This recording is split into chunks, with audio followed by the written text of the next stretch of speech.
Good afternoon, everyone.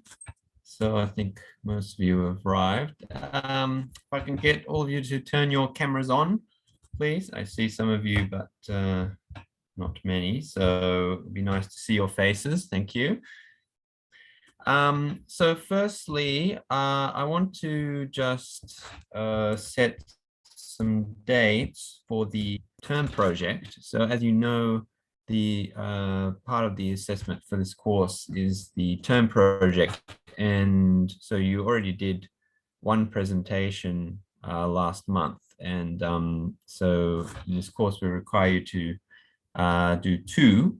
So there will be another one coming up. So we want to set some dates for that. And so I was thinking that, oh, so firstly, I just want to just double check. So last time when you did your term projects, you did it over 2 days, is that correct?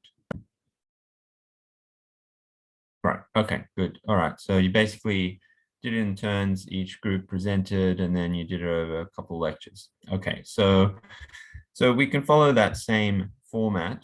So I think a good date for this, I think, would be April 25 and 27. So normally I might do it like the week after that, but actually May 2 is a holiday. So that would kind of break it into across 2 weeks, which I'd prefer not to do. So how does April 25, 27 sound for everybody? Okay, no objections.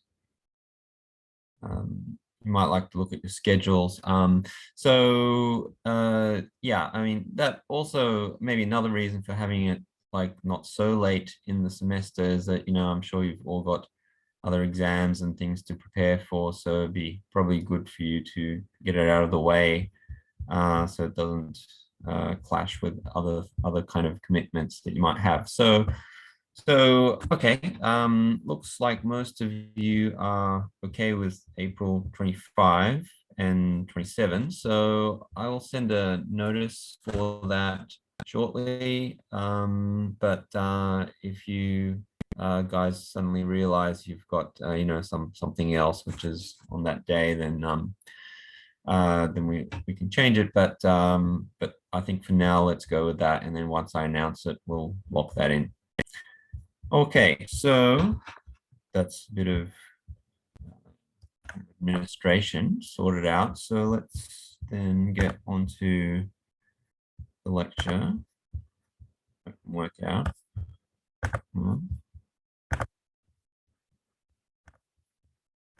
Okay, here we go. Full screen it. Okay, here we go. All right, so we were talking about static electricity in the last lecture, as we were also previous to that. We were just talking a little bit about history of it, and maybe the most important concept here is that there are sort of two types of charges. In fact, this is how people discovered that there's two types of charges originally, positive and negative. So that's just a fundamental sort of property of nature. Basically, you have positive charges which repel, negative charges which repel, and positive and negative that attract. And how do they know some are positive, some are negative? Well, it was because basically if you charge up certain things by rubbing them together, then certain things tend to become positive and certain things tend to become negative. And so that is just dependent on the property of the material, which we also talked about a little bit later. The charges itself are basically coming from the fact that, everything is made of atoms. Electrons tend to get stripped off some of these atoms, and they accumulate on some substances. So, for example, in this case, the silk cloth has a net excess of electrons, which is why overall it's negatively charged. and the glass rod is positively charged because it's lacking some electrons. So if you take away some electrons from the atom, because the proton is positively charged, overall there'll be an imbalance. Normal state of an atom, exactly, there's equal numbers of negative and positive charges.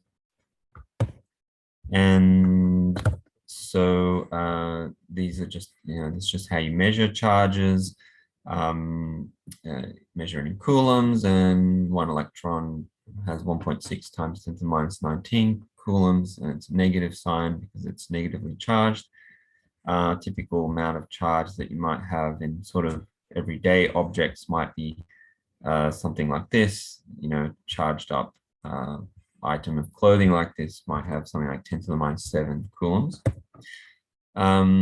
This is the Coulomb's so-called Coulomb's law. I didn't really write it here, but this is called Coulomb's law. It basically tells you the forces that exist between two charges. So takes a formula, kind of looks like this. It's the product of the two charges.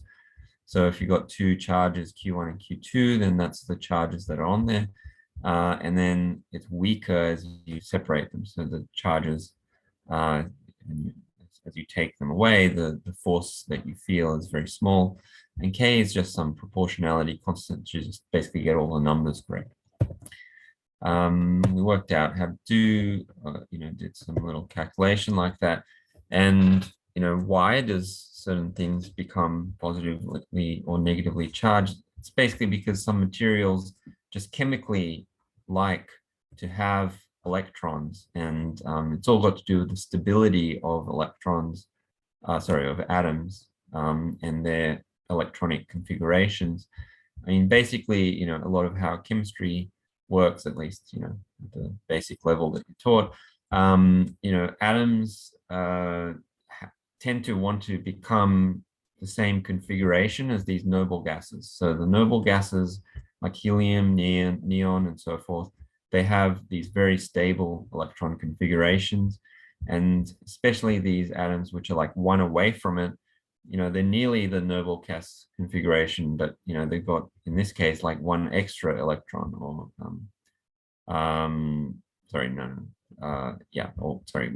less electron, and these have one extra electron. So basically they want to, if they could just get rid of that electron, or if they could just gain one extra electron, then they could gain that noble gas configuration, and that would make them very chemically stable. And so that's why basically these atoms kind of want to get an electron or give an electron away. So these ones very much want an electron. So that's why often you see these elements like, in ionic form, like Cl minus, and Cl minus means it's got an extra electron. Plastics are, so that's just elements, but all compounds have some kind of affinity to electrons, and plastics are an example that have very strong electron affinity. They want to attract electrons, just in the chemical nature of it.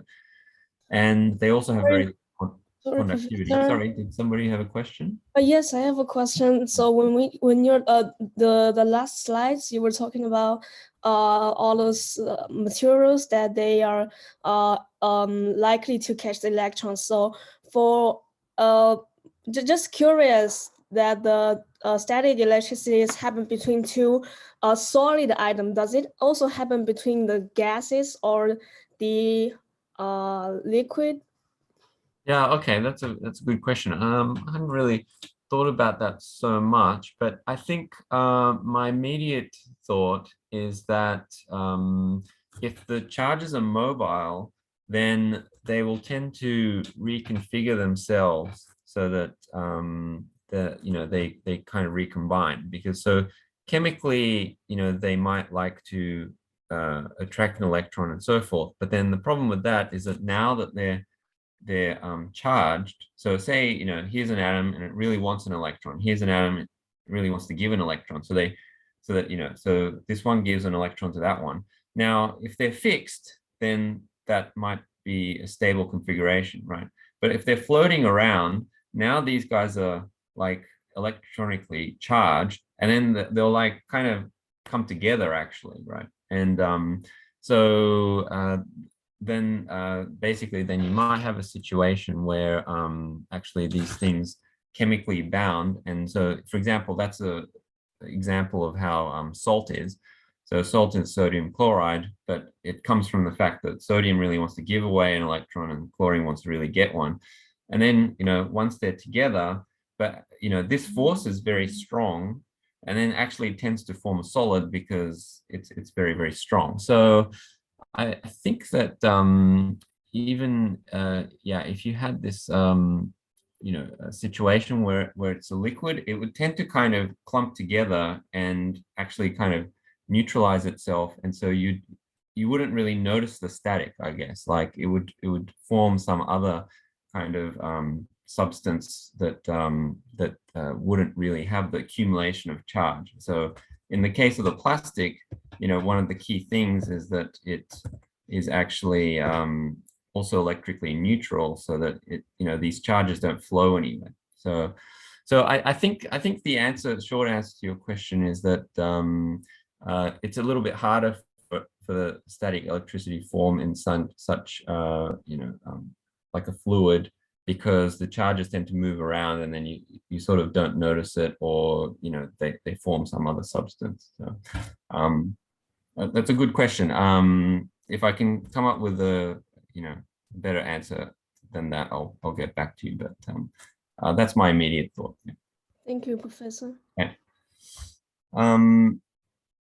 Okay, so plastics, they have a kind of very low conductivity, so they tend to accumulate static very easily. And electrical devices is why you put them in these bags, because otherwise, the bag might destroy the kind of electronics in there. And to answer the question of like, why are we all, what's with all this rubbing? Why are we going to rub all these things together to make the static? Well, it's just a matter of kind of maximizing the opportunity of these charges to flow across. So basically, if these charges don't move, then basically, as I was sort of saying a minute ago, like once it flows, now actually the charges, the electric fields tend to block the further electrons from coming in, right? So the first few electrons come in here and they're happy because they're in the material that really wants the electrons. But then further electrons, are kind of blocked from that, right? So basically the solution to that is to basically move this material around where there's no other electrons, so that this blocking effect doesn't occur anymore. So you basically keep on doing this until you spread basically these electrons all around the place. And so that's basically what rubbing achieves. Okay, so I think this is more or less what we got up to. Now there's a few more sort of puzzles, I guess. And so we had the example of this lady who is got these charges. Presumably she's just at the laundromat.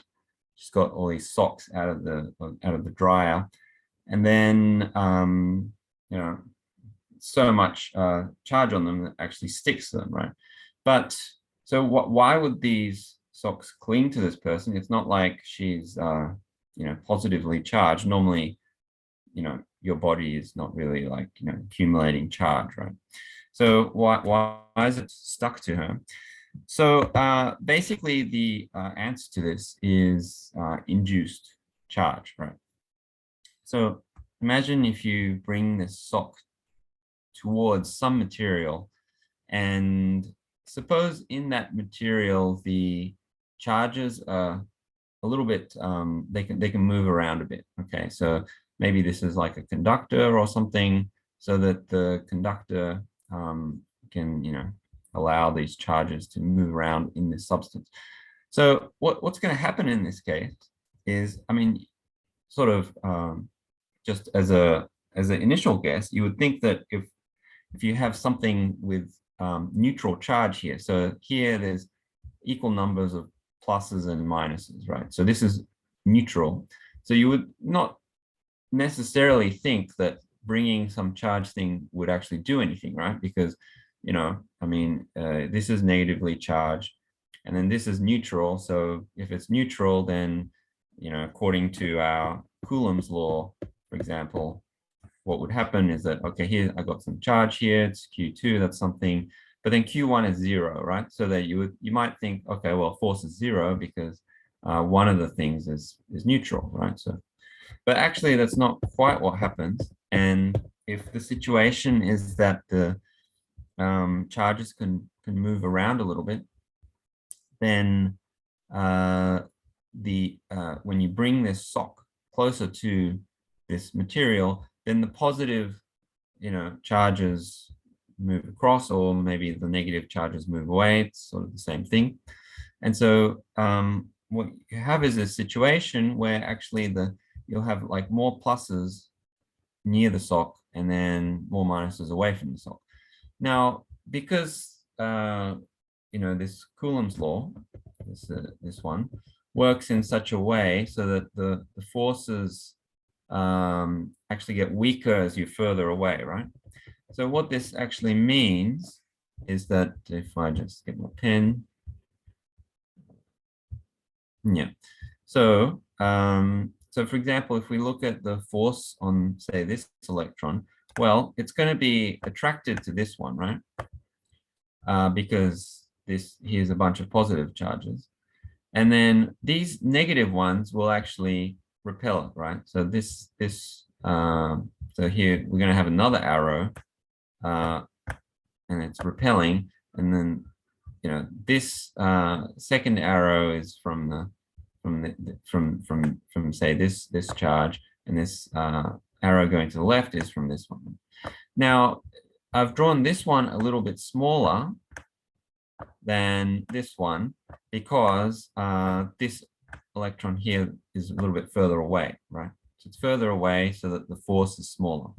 So basically, if you add together the total force of these two, well, it's going to be a little bit more to the left because basically this attractive force is actually stronger.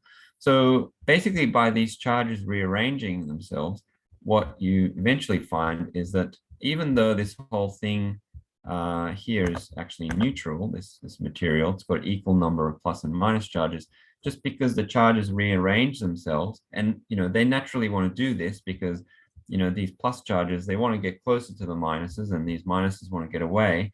So even though it's neutral, it rearranges itself, and eventually it becomes like an attractive force. And so this figure on the right just is I guess well, there's no difference on this figure on the right, so maybe you can just ignore that one. So so basically what this means is that even though this material is negative, is neutral, no charge, you'll eventually get a attractive force. And this works equally well for positive charges. So, you know, in the case that you bring some other material, I guess, I don't know what, but, you know, maybe some rod or something, and say this is positively charged, then basically what will happen is that, you know, the negative charges will go, you know, closer to this positively charged rod that you've brought over. The positive ones will try to run away, right? And then you have basically the same situation as this sock here, where you've got you know, the negative charges sort of closer to this rod rather than the positive charges, and then basically the net force is going to be, again, attraction, right? So you're going to have basically this effect of induced charges, and basically what that does is to create this kind of force of attraction. So this kind of explains how, this kind of explains why you have these things are always attracted to you rather than just, sometimes repelling. It's basically because what's happening in this lady is that, this sock here, because it's positively charged and because the human body is a reasonably okay conductor, the charges inside your body are rearranging themselves so that basically there's going to be positive charges that come nearer to this negatively charged sock, and then eventually everything sort of attracts to it. So even though I drew all these things to have a negative charge, it wouldn't matter even if it was positively charged, it would still stick to your body. Okay. All right, so that's induced charges. Okay, and another kind of similar effect to that. So remember a little while ago we were talking about how so remember the picture of these guys that were had their hair standing on end here, right? So here, you got these ladies here, and just we're out in the open, and then hair starts standing on end. So basically, what's actually happening in this case is that the cloud is thunder cloud is coming close to them, and the bottom of this is negatively charged, and the ground itself is basically neutral, right? This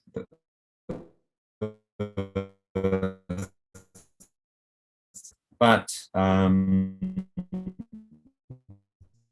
what this can do, just go back to the original slide, what this can do is that it can bring in these positive charges from somewhere, because Earth is very big. These things, Earth, and also the Earth is also reasonable conductor, mainly because it's got water in it, right? So the ground and things like that, it's usually damp to some extent, and it's got all these minerals inside the water, which makes the conductivity of the water a bit more than just like pure water. So there's opportunity for all these charges to become actually attracted to this point. And if there's very strongly negatively charged cloud sort of overhanging there, and you happen to be just standing there, right, then basically because of all these positively charged, the ground is positively charged, it's got also going to affect you, and then basically your hair starts to stand on end like this, right? So that's basically what's happening to those people. So this is again an effect of induced charge. It's not because anything like ground is charged or something like that. It's completely induced by the effect of these clouds nearby. And again, the cloud itself is also actually neutral. It's just that these positive charges are sort of further away. So in the cloud, the negative charges are down below when the positive charges are like high up, basically because the effect is coming from the fact that these hails appear, and then they get negatively charged, and they're more towards the bottom. Okay, so I think that's all I had to say about these induced charges. Right, okay. Clear my man with the hair. Okay, right. So that's that's the effect of induced charges, and that's sort of why we have the possibility of things becoming charged even though they're actually kind of neutral.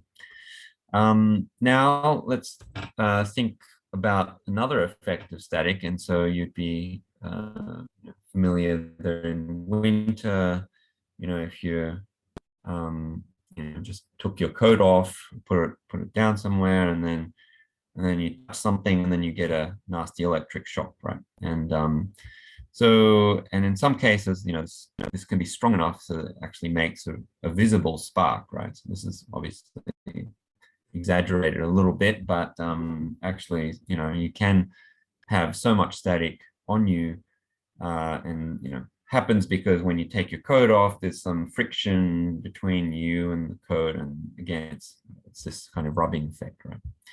So let's try and understand this.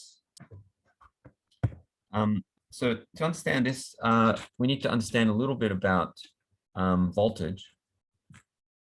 So what is voltage anyway?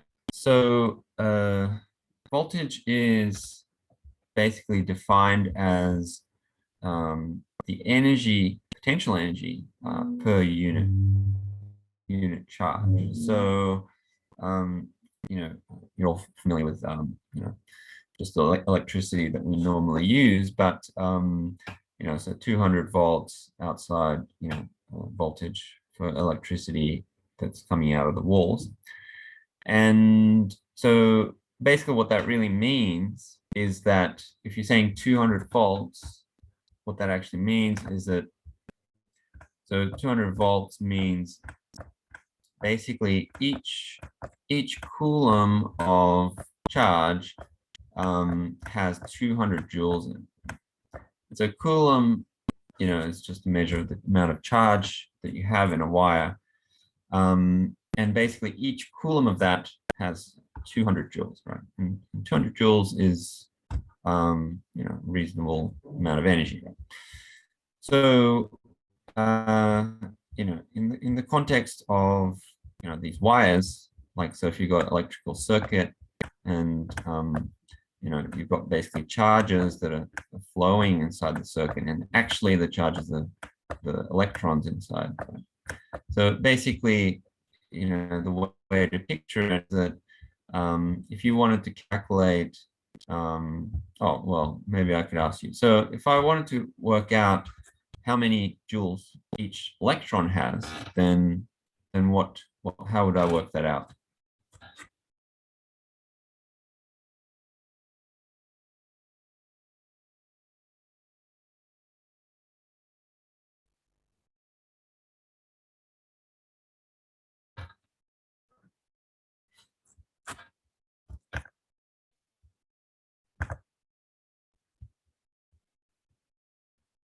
Maybe as a reminder, I'll give you one electron has, oops, didn't work very well. One electron has 1.6 times 10 to the power of minus 19 coulombs.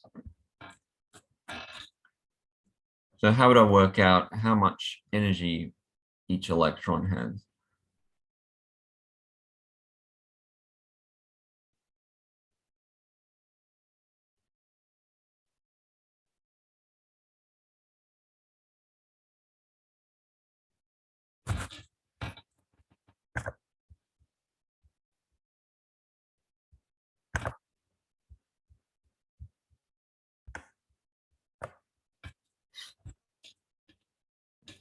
Meaning under Oh, yeah. 200 voltage. Yeah, so just repeat that, because you said 200 voltage and what else? You mean the energy under 200 voltage? Yes, so if you have, 200 volts means 200 joules of energy per Coulomb, right? So if I were to try and work out how much energy like one electron has, how would I work that out?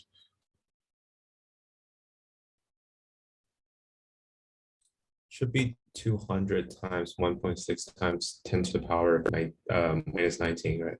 Yep, that's right. That's correct. Yeah, thanks, Bale.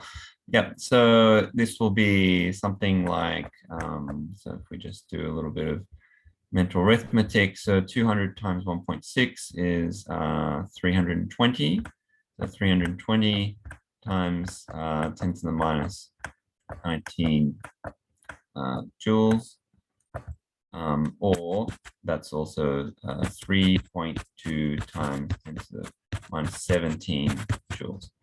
So, I mean, okay, that's a pretty small amount of energy actually, but of course, you know, there's a huge amount of electrons inside a wire, And so basically they all contribute to give a certain amount of energy at whatever thing that you got your appliance connected to, right? So basically we can kind of voltage is nothing but just the amount of energy that each charge element basically has, and yeah, and so that's basically voltages. Now it's written potential energy. Now what is the meaning of the potential energy here? Well, I guess that you've probably also done in the earlier part of the course. So did you guys do stuff on potential energy? Right. Yeah, I think so. Yes. So basically, potential energy. So it's maybe easiest to imagine in this gravitational context, which is probably how you did it. But for example, in this roller coaster, the higher you are, the more potential energy you have, and this energy can be converted into kinetic energy by basically just rolling down the track, right? So over here, it's very high up, and say it's not moving at all at this point here. So the kinetic energy might be 0, but there's a lot of potential energy. And then as it starts to roll down, that potential energy sort of gets converted into kinetic energy. And so here it's like 50% potential and 50% kinetic. And then over here it's 100% kinetic and 0% potential, right? So there's this kind of concept of potential energy, and this is useful to think because essentially one of the laws of physics is that energy is always conserved, right? So even though here there's no kinetic energy, and so on first glance you might think that this doesn't have any energy, well, in fact, if you count the potential energy, then this is always like constant throughout this evolution. So what this means in the electrical context, so just to kind of explain why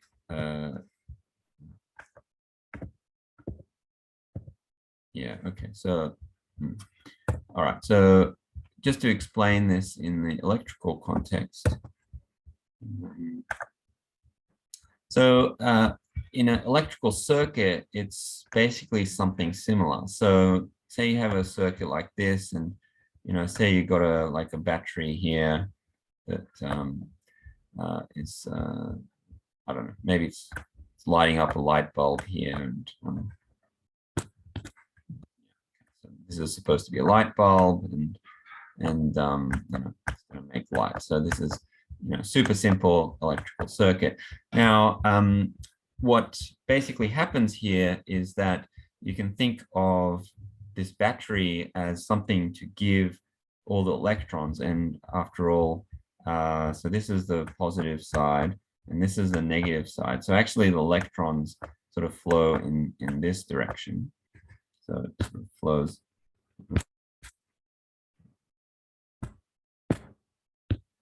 So it flows around the corner like this. And essentially the role of the battery here is just to give a lot of the electrons some energy, right? So say this is a 1.5 volt battery. It basically means that for each 1 Coulomb of charge here, it gives the electron 1.5 joules of energy. And so just like the roller coaster, you can kind of think of this one, maybe if you're, at an amusement park or something, at some point, there's, a machine to kind of pull up this roller coaster from, this low level into, to the high level, right? And then actually roller coasters are usually, well, at least the, I don't know about every single one, but I think many of them are not really powered themselves, right? So basically the whole thing actually works just by this initial step where there's a sort of an elevator to put it up to some initial height, and the rest of it is just like rolling down, actually, the roller coaster. So the battery plays a very similar role to that, where basically, this is sort of like the end of the electron's journey. It's, basically used up all its energy in giving it to this light bulb here, and, eventually turns into light. And so at this point, basically, the energy is sort of all spent, right? So it's sort of like it's got 0 joules, and at this end of the battery, it's pumped up in energy, so it's got lots of energy that it can spend throughout the circuit. So actually, the way these the potential energy would actually work would be if you were to kind of say plot the potential energy of the electron as a function of, say, like the distance around the circuit. So if you go around this, and this is your distance here, what you'd basically see is that it'll go down a little bit because of this wire here, and then there'll be a huge drop because all the energy would be used up at this point in the light bulb, and then the rest of it would just taper off just down to 0. So it would go from like 1.5 joules to basically 0. And I mean, actually, this slope would be so small that it's almost negligible, actually. So usually use a very high conductance wire, and a high conductance wire doesn't use up much of the energy. You don't want all your energy to be used up just in transporting it, so usually your wires are made of like copper, some very high conductivity material. And then, if you make your circuit right, then all the energy is kind of used up. So basically, it's very much like kind of this roller coaster picture where, the actual potential energy is actually the energy given to the charges by the battery. Okay, so right, so that's basically the meaning of this kind of potential energy. And so so it's meaning of voltage. And so what's happening when you have this kind of spark is that essentially this doorknob, say, that you're touching is usually sort of all connected to the ground, and perhaps it's got some, it's reasonably well, it's conductive, right? So there's no kind of accumulation of charges on, say, this doorknob. But you, on the other hand, you've been taking off your jacket and doing all these things, and eventually, like, you yourself are quite charged up because of this kind of rubbing effect between you and then your the jacket that you're just taking off, right?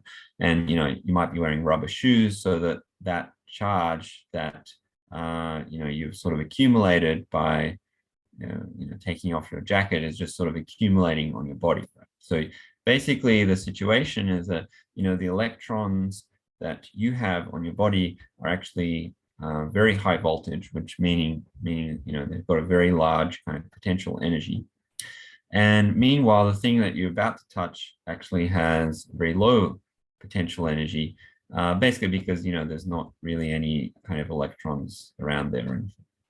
And so the electrons naturally want to sort of get away from this situation, because just like on this crowded train, you've got this accumulation of charges, and they don't really want to be next to each other. And so at any opportunity, they would try to flow away from you. And then when you touch that door handle, this is exactly sort of that moment when that happens, right? And so electrons are basically trying to get away from you into maybe this sort of more like open space where there's a kind of a low voltage. But then, so why does this spark form exactly? Well, so okay, hold on, before I get onto that. Okay, maybe we'll just come back to that a sec. No, no, okay. Well, no, okay. All right, so we'll come back to why that spark happens in a second, but let's answer a different question now, actually, which is a question of why these types of electrical shocks that you get do not actually cause you a lot of harm. So I think I remembered asking you guys a couple of maybe lectures ago, if you had, say, these sparks that you get like during winter, they could be, thousands of volts actually. And normally, if you think about it, thousands of volts sounds extremely dangerous. Of course, the electrical power out of your wall is only 200 volts, and of course, it can be lethal if you stick your hand inside a socket, right? But so this is even bigger than that, so it sounds much more dangerous. So let's try and work out why this might actually not be as dangerous as it sounds. So okay, so maybe I need to tell you one more thing so to work this out. So firstly, I think what we can do is to work out, say, how much energy is on the sock. So suppose we have this sock here, and let's just use that as our model for kind of, charging things up with static. So say the electrons are 1,000 volts, and I've told you the typical amount of charge is maybe something like 10 to the minus 7 coulombs. Okay, so how much energy is actually in total on that sock?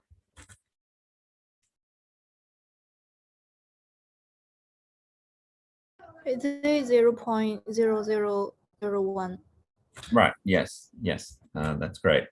So basically, what you did there was just to multiply those two numbers here. So this one times this one will give you 0. So we need to move the decimal by 1, 2, 3 spots. So 0.0001 joules. Okay. So that's how much energy is on the sock. Now, if it helps to turn this into something more like a power. And power, I should have had a slide on this, but power is basically just the rate of energy, right? So if you got something, power is basically energy divided by time. So we've worked out how much energy there is. And so, if you've got an appliance, say you've got a hair dryer, it's like 1,000 watts. What that's basically telling you is that each second it will use up 1,000 joules of energy, right? So power is sort of energy, the rate of use of the energy, right? So in this case, say the spark duration is something like a millisecond, right? Say it's pretty fast. So what would be the power? And the units of power are watts, right? 1,000 watts. So units here. So what would be the power in watts for the spark?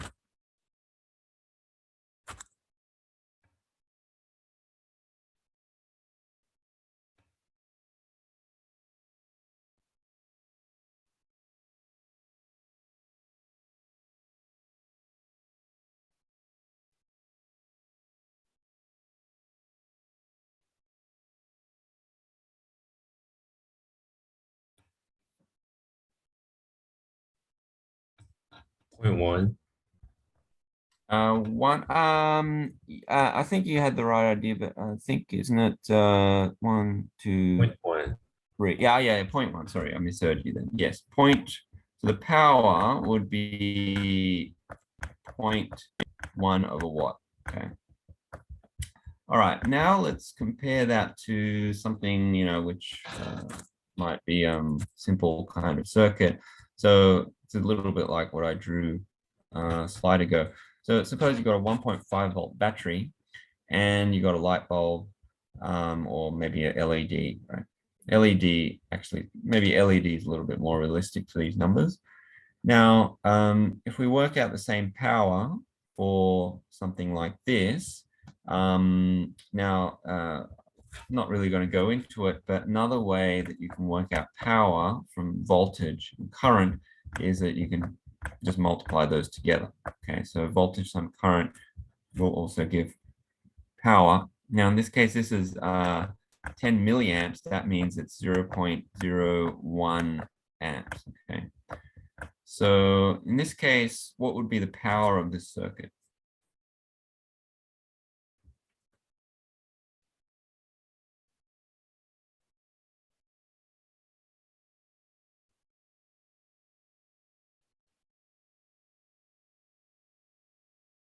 Um, 0.015 watt. Yep, 0.015. So power of this one would be 0.015. Okay. Okay, so what this is supposed to show you is that actually the even though the voltage of this is pretty high in the sock, but actually the in terms of the actual power, it's okay, fine. It's a bit bigger than this thing, right? Just this light bulb circuit. But you know very well that something like this circuit, it doesn't really matter what you do. This 1.5 volt battery, you can't really feel anything, right? I'm sure you've touched the 1.5 volt battery, and no shocks, no nothing, right? So you know that at this level things are very, very safe. Yes.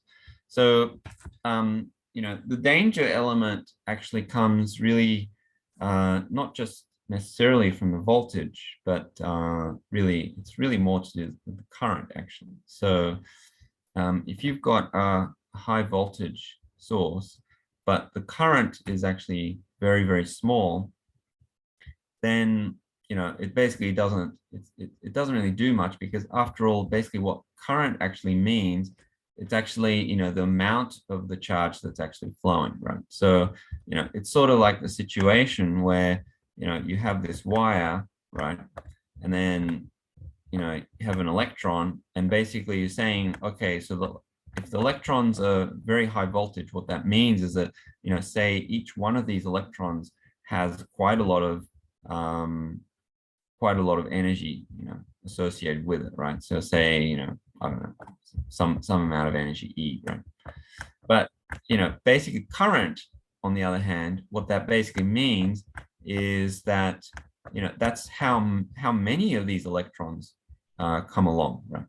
So even if you had like an electron that was like super high voltage, if there was just only like one electron that came along, you would hardly feel it, because it's still so small, right? So you really need more current in order for you to really notice it, because actually our bodies are pretty big compared to such small charges that we're talking about with the static electricity, right?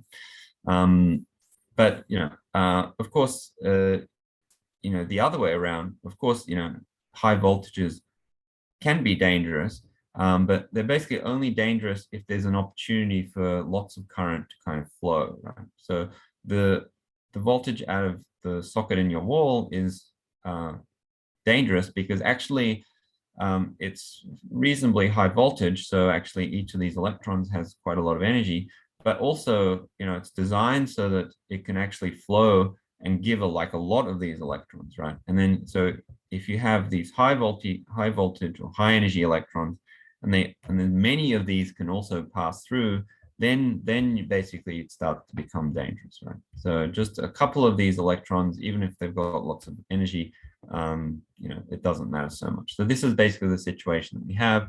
The voltage is quite high, but then the current itself is actually pretty low, so it doesn't really matter so much that it's like 1,000 volts. Okay, so I hope that is clear. Right now, okay, so I was talking about, yeah, this is what I was kind of talking about actually. So another question is, so, how do these sparks form, right? Okay, so let's get on to talking about that. So how do these sparks, what actually is a spark even in the first place? So to sort of understand that, we need to understand what insulators really actually are. And this is sort of like one way to understand insulators. And so, any material is basically made up of a bunch of atoms. And so if you picture all these atoms that make up the substance, and they're just sort of sitting there, then all these atoms are kind of electrically neutral, and so they're all just happily sitting there. They're all kind of neutral, meaning that the number of positive and negative charges are the same, and that's it.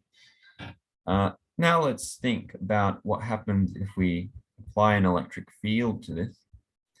So if you apply an electric field, now because actually atoms are sort of these sort of composite objects, so what they're actually made of is, they've got this sort of positively charged nucleus, and then these electrons which are negatively charged, they're sort of fairly far away, and they're sort of somewhere outside, well, in this large space. So if you apply an electric field, what can sort of happen is that these atoms, because the atom actually has some structure, and say you apply like an electric field, say this way, that basically means that you're going to push this like nucleus a little bit to the right here, because the positively charged nucleus kind of wants to go in the same direction as the field. And all these electrons, they get pushed a little bit to the left, because the electrons actually want to go the other way, right?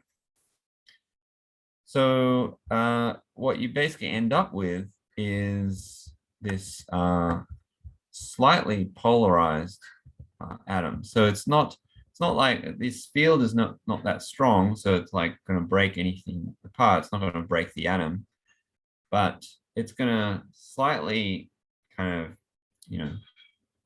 change the distribution of the electrons, because basically this electric field will kind of push the electrons one way and then the nucleus the other way.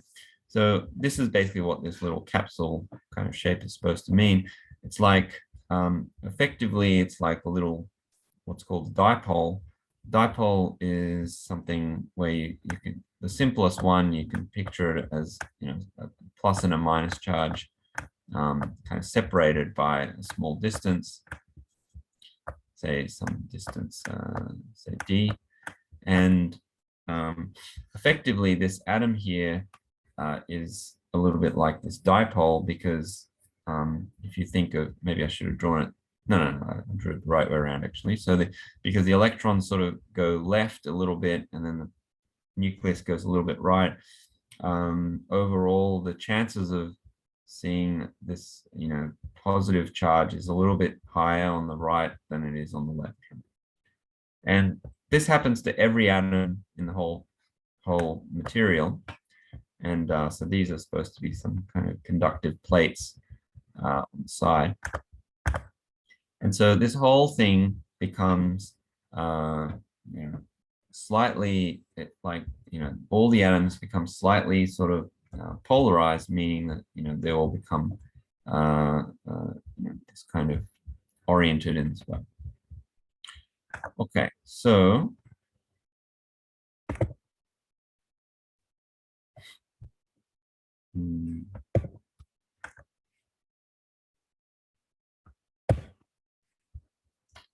trouble.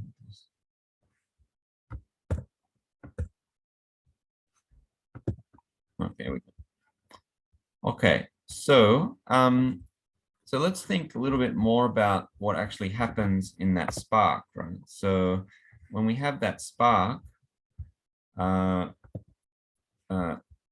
actually what's happening is like an extreme version of this picture that I drew here. So this you can imagine that when the electric field gets really very, very strong, then it can become so strong that it actually completely pulls apart the electron from the actual atom. And this is basically part of the process of what's happening when this kind of spark forms over here. So the kind of mechanics of this whole thing is that, so say you've got like some large voltage, and these are supposed to be some like metal plates, right? And here's some like positively charged, here's the positively charged plate, and here's a negatively charged plate. So what can happen in this situation, and say this is just like air between the two plates, okay? You just got air there, and then you've got like a very high voltage between these plates. So what can start to happen in this situation is that this air starts to starts to ionize, and an extreme version of like what happens here starts to happen. So with a small like electric field, these things, the air molecules might become like a little bit polarized like this, but then at some point it becomes so big that the actual electrons in the air are actually like pulled apart. Sorry, I don't mean the electrons are pulled apart. I mean the atoms in the air, the electrons are pulled away from it. So, so what will happen here is, for example, firstly, like negative charges will start to come off this plate, because this is so highly charged that the electrons would prefer to sort of jump away from this electrode, because it's like that crowded train, right? So the crowded train, all these electrons are just so squished in there that they want to just get away from there, even if it means jumping into just like this air. Now, once they've sort of kind of made that break, these electrons are desperately trying to get to this positively charged electrode, okay? And what can happen is that these electrons can start to hit the molecules in the air, and basically those electrons actually kind of colliding actually with these air molecules that are in this area. And actually that process produces, because it's a collision, and because of the air molecules are sort of polarized already, they can actually emit like another electron. And the electron hitting the air molecule can actually produce another electron, which can go on, and that electron can go on, and that gets sort of accelerated towards this positively charged plate, and then that can actually produce more and more electrons and more of these charged atoms that are between these plates. So I think in this diagram, these blue balls are like positively charged ions. So this is like the situation where the air molecules, which are like green, the green ones are neutral, but the blue ones have already lost an electron, okay? And this blue ball basically arises from like a green ball turning into a red ball plus a blue ball, right? So basically there's this sort of cascade effect where more and more electrons start to actually be produced, and the more electrons that are produced, the more it actually hits air molecules, and then those produce more electrons, and eventually this kind of process sort of continues until there's like the air actually itself becomes kind of conductive, because normally the air is a very good insulator, but once this process starts to happen, it can, it can be filled with the positively charged air molecules and just like free electrons that are just like floating around in this space. And this is what you call electrical breakdown. So the material starts to basically become actually conductive. So even if you normally had an insulating material, it will beyond some voltage, it will actually become a reasonable conductor, because basically at this point, the insulating properties of the material sort of completely broken down. Yeah, so this, it says that basically this becomes actually self-sustaining, so that actually the air within the spark is actually quite a good conductor. And if you're thinking about what kind of voltages you need, so actually the way that you think of the amount voltage that you need, it's actually not purely in terms of voltage, because basically when you have these high voltages, as you can probably sort of appreciate, you only get the spark when you're reasonably close, right? So when you're sort of far away, even if you're really charged up a lot, the spark will not form. But then at some point when you're just close enough, then the spark will happen, right?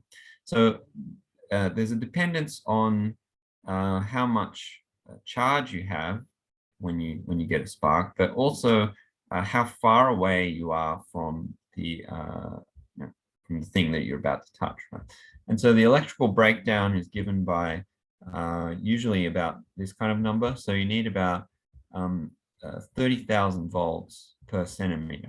Okay, so if you're 1 centimeter away and you get a spark happening, then that means that you've been charged up like 30,000 volts. Okay, so that's probably much higher than probably what you normally experience.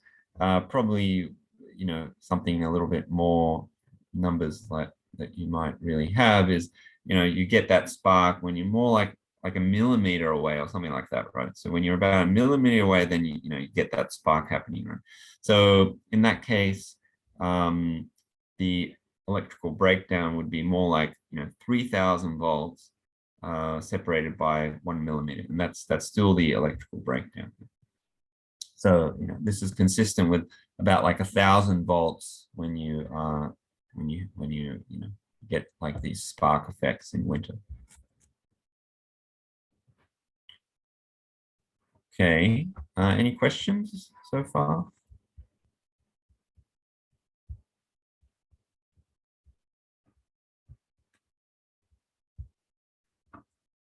Nope. All right.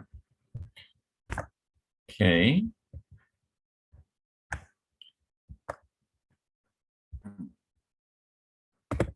Right. Yeah. So you've probably seen this kind of thing, maybe in high school or something like that. Have you guys seen this before? Graaf Generator. Yeah. So I think you've seen it before. So this is basically, it's basically quite a simple type of thing. It's just instead of you rubbing something together to make that charge, it's a machine that does that for you, right? So what it is it's got this rubber belt. Rubber is one of these materials that I think attracts electrons, and then you have a motor which is continually turning so that it's rubbing on some other material, some cloth-like material or fur or something. Yeah, and basically that's connected to this dome here. And what you can do is to build up, a lot of charges on this dome. So you do these like fundamental things where you stand on it and hold it, and then you get hair standing on end, stuff like that. So it's basically just this same kind of effect. Yeah, and of course, so you can make sparks and things like that as well. So in this case, I think the voltages that you can get up to are much higher than a few thousand. I think you can go up to like tens of thousands of volts for this one. Okay, yeah, so I think, so a lot of these things which we started off, I hope I've told you something that you didn't know already. So, static electricity, it's pretty kind of common type of effect, and, you take it for granted, but, if you think about it, there's a few more details there, which, you might not totally realize. So, yeah, so why don't we just sort of revise a little bit and just recap of like basically what's the core of these types of effects. So yeah, so why don't we just sort of go around class and just get people to explain each one. So for example, in this effect with the this child here, charges, what can somebody explain what's happening with this child here? Is it like when the balloon attached this child here, the electrons between these two objects rearranged and produce the static electricity. Right. And, Yes. And they stick together. Yes. Yeah, I think so. Yeah. So I think in the balloon case, yes. Is this induced charges or just the regular charges? I think it actually might be just the regular charges, because normally you actually get the balloon, you put it on your head, right? And then actually the balloon actually sticks to your hair. So I think what's happening is that it's just exchanging charges. So in this case, it's not the induced charges, but just the direct charges. One is plus, one is minus. Right. Yes. Great. All right. Okay. What about in this case of the plastic? Can somebody explain why plastic tends to attract a lot of static?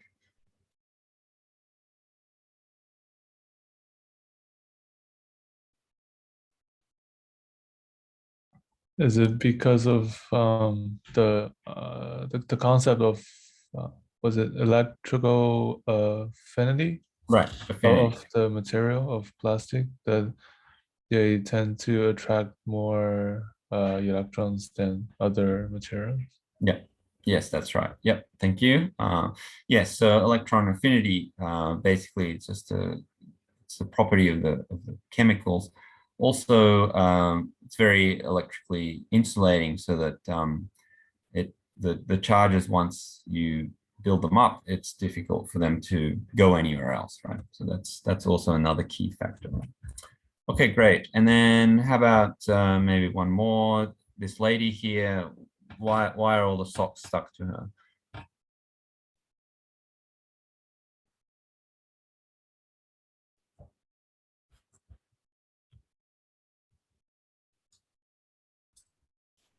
I think it's the socks are negatively charged. Although the lady is electrically neutral, but there is induced charge that happens because the positive charge will be close to the surface because it's induced by those negatively charged socks. Yeah, that's brilliant. Yes. So yeah, induced charges. Yes. So in this case, the charges attracted, or yeah, they redistribute themselves. So that's why they attract. Yes. Okay, great. All right. So, right. So I think that's all for this part. Let's see. Oh, okay. Right. So now we finally go on to talking about the photocopy machine. This was our initial aim. I think this is a good time to break, actually. So we'll just start on that topic, I think, next lecture. So I think we'll leave it there. So I think anybody have any questions they want to ask in the last few minutes?